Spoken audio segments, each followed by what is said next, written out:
Assalamualaikum warahmatullahi wabarakatuh. Kami dari kelompok 14 dengan beranggotakan saya, Revaldi Anandita Syapratama, dan dua teman saya yaitu Muhammad Fauzan Nasbiar dan juga Saiful Anwar akan mempresentasikan tentang solusi Islam terhadap problematika sosial, budaya, dan lingkungan. Bab 1. Akhlak dalam Islam. Pengertian akhlak. Akhlak berasal dari bahasa Arab jamak dari bentuk mufradatnya khuluqun yang berarti budi pekerti, perangai, tingkah laku, dan tabiat.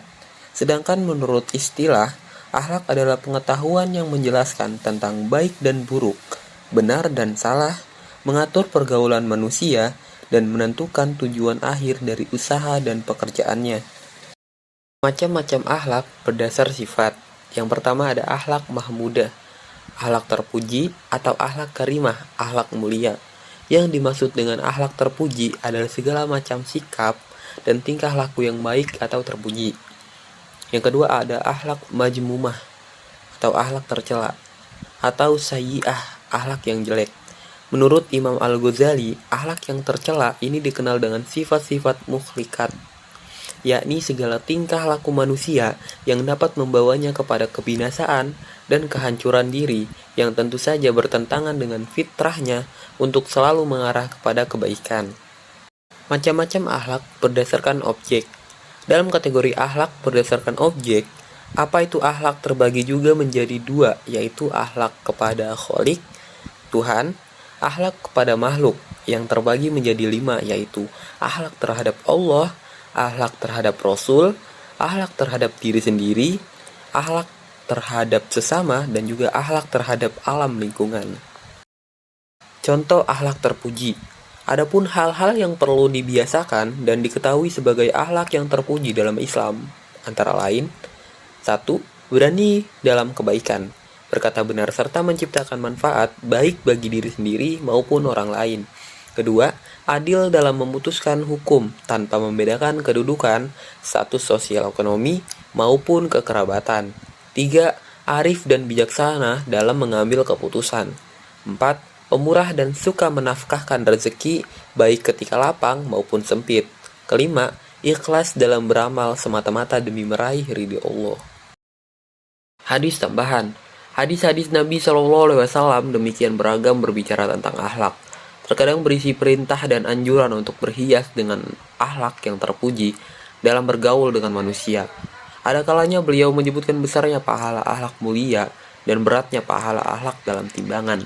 Pada kesempatan yang lain, beliau memperingatkan manusia dari akhlak yang buruk dan tercela. Abdullah bin Amr bin Az meriwayatkan bahwa Rasulullah SAW pernah bersabda, "Sesungguhnya yang terbaik di antara kalian adalah yang paling baik akhlaknya." Hadis riwayat Al-Bukhari dan Muslim. Dalam hadis lain, Rasulullah berpesan kepada Abu Dzar Al-Ghifari dan Mu'adz bin Jabal untuk bergaul dengan manusia dengan akhlak yang baik. Dan beliau bersabda, "Bertakwalah kamu kepada Allah dimanapun kamu berada. Iringilah kesalahanmu dengan kebaikan. Niscaya ia dapat menghapusnya. Dan pergaulilah semua manusia dengan akhlak budi pekerti yang baik." Hadis riwayat At-Tirmizi nomor 1987. Akhlak Islam dalam perkembangan saintek. Di era modern, perkembangan ilmu pengetahuan dan teknologi sangat berpengaruh bagi kehidupan manusia, terutama etika masyarakat dengan berkembangnya sains dan teknologi. Perkembangan iptek akan terus berkembang dari waktu ke waktu yang diikuti dengan perkembangan seni. Iptek dan seni juga sangat berpengaruh bagi agama, salah satunya agama Islam. Oleh sebab itu, teknologi harus dapat dimanfaatkan baik langsung ataupun tak langsung untuk membantu mendapatkan kemudahan, amar ma'ruf nahi mungkar, dan bukan untuk merusak, sehingga menimbulkan bencana, sebagaimana firman-Nya dalam surat Al-Qasas ayat 77. Dan raihlah apa yang dianugerahkan Allah kepadamu untuk kebahagiaan kampung akhirat. Tetapi jangan sekali-kali kamu mengabaikan nasibmu di dunia, dan berbuat baiklah sebagaimana Allah telah berbuat baik kepadamu. dan janganlah kamu berbuat kerusakan di muka bumi. Sesungguhnya Allah tidak suka kepada orang yang berbuat kerusakan. Selanjutnya, sikap terhadap perkembangan iptek. Menurut Mehdi Gulshani, dalam menghadapi perkembangan iptek ilmuwan Muslim dapat dikelompokkan dalam 3 kelompok. Yang pertama, kelompok yang menganggap iptek modern bersifat netral dan berusaha melegitimasi hasil-hasil iptek modern dengan mencari ayat-ayat Al-Quran yang sesuai.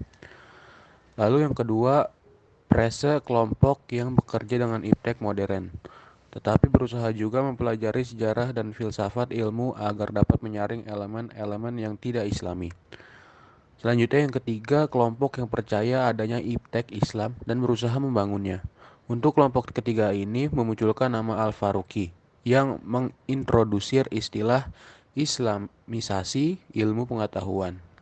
Selanjutnya, manfaat iptek bagi agama Islam. 1. Mendekatkan pada kebenaran Allah dan bukan menjauhkannya. Yang kedua, dapat membantu umat merealisasikan tujuan-tujuannya yang baik. Yang ketiga, dapat memberikan pedoman bagi sesama. Yang keempat, dapat menyelesaikan persoalan umat. Ya, selanjutnya itu bab 3, saya akan menjelaskan tentang akhlak Islam dalam perkembangan seni dan budaya. Pertama itu pengertian tentang seni. Secara umum, seni adalah segala sesuatu yang diciptakan manusia yang mengandung unsur keindahan dan mampu membangkitkan perasaan orang lain. Nah, menurut beberapa para ahli, saya di sini mengambil yaitu Ki Hajar Dewantara. Seni adalah hasil keindahan sehingga dapat menggerakkan perasaan indah orang yang melihatnya.